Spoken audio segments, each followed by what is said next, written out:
Subscribe करें educational dumps channel को और लेटेस्ट अपडेट्स के लिए बेल आइकन को ज़रूर दबाएं। नमस्कार दोस्तों, आज के इस वीडियो में हम उस क्लास को देख रहे हैं जो कि हमारा रिट्रीव करेगा और स्टोर करेगा हमारे ऑब्जेक्ट्स को। तो सबसे पहले पैकेज को हम डिफ़ाइन कर लेते हैं। तो ये हमारा जो मेन एजेंडा है वो है to create the class that retrieves और स्टोर्स द ऑब्जेक्ट।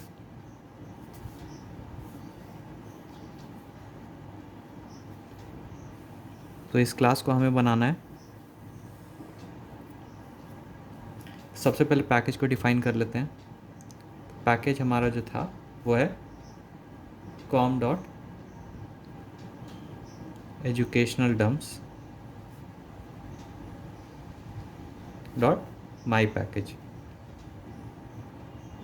तो ये हमारा पैकेज है, इसके अंदर हमारा क्लास बना हुआ है। अब हमें रिक्वायर्ड इंपोर्ट्स करने हैं, जैसे org.hibernate.session, session factory, transaction, boot.metadata। इसी तरह से हमें इंपोर्ट्स करने हैं। सबसे पहले हम देख लेते हैं। तो यहाँ पर आपके इंपोर्ट्स हो जाएंगे, अब हम देख लेते हैं, एक क्लास बना लेते हैं। तो पब्लिक क्लास, जिसमें हम क्लास नेम देते हैं store data. Public static void main string args के एरे ऑफ आर्ग्यूमेंट्स। यहाँ पे हम सर्विस रजिस्ट्री का एक ऑब्जेक्ट बनाएंगे। तो वो हमें कैसे बनाना है? तो हमें यूज़ करना है स्टैंडर्ड सर्विस रजिस्ट्री क्लास को।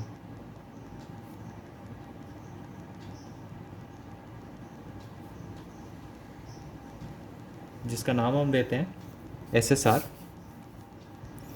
तो इसका हमें एक ऑब्जेक्ट बना लेना है। SSR is equal to new standard service registry builder.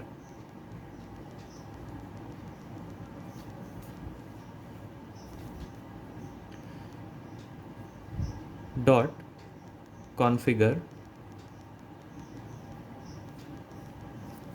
और अब हमें कॉन्फ़िगरेशन फाइल का नाम देना है।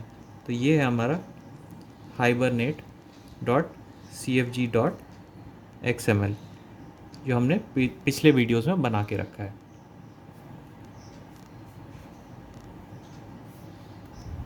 Dot build.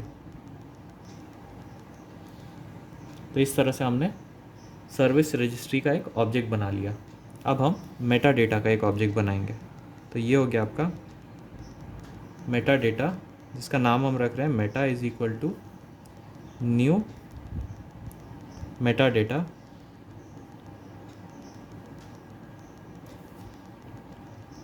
सोर्सेज। और इसके अंदर हम पास करेंगे स्टैंडर्ड सर्विस रजिस्ट्री का object, standard service registry dot get meta data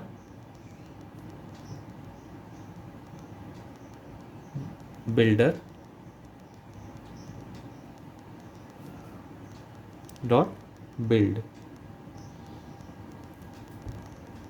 अब हम सेशन फैक्ट्री का एक ऑब्जेक्ट बना लेते हैं। तो ये हो गया आपका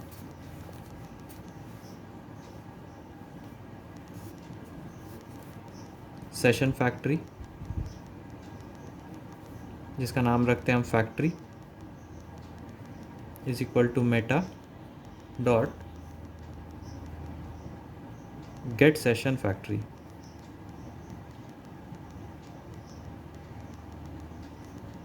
बिल्डर डॉट बिल्ड।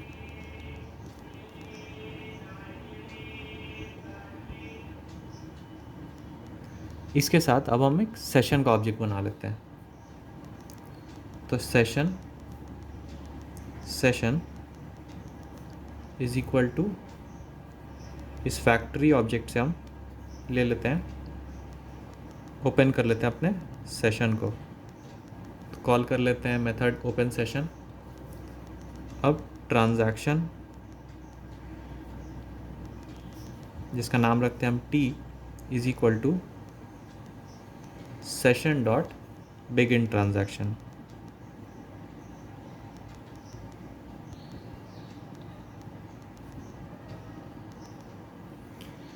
तो ये इस तरह से हमारा सर्विस रजिस्ट्री ऑब्जेक्ट क्रिएट हो गया।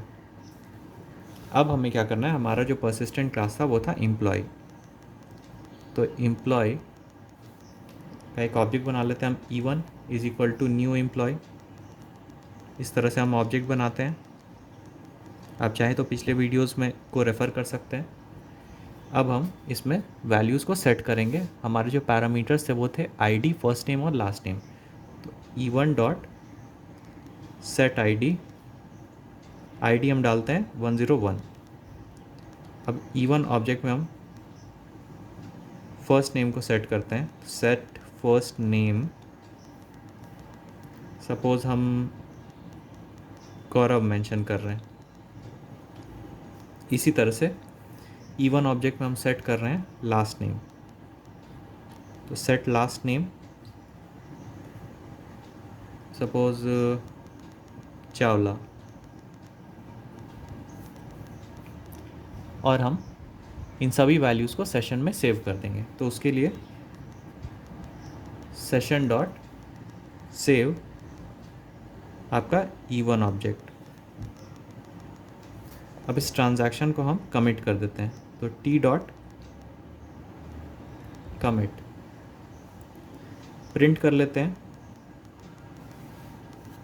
जस्ट टू चेक कि हमारा ऑब्जेक्ट सेव हो रहा है या नहीं हो रहा है। Successfully saved.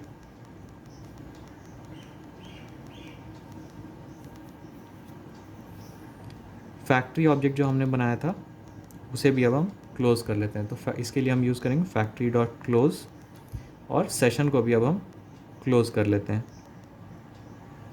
क्योंकि हमारा मेन एजेंडा जो था वो था स्टोरिंग ऑफ ऑब्जेक्ट्स।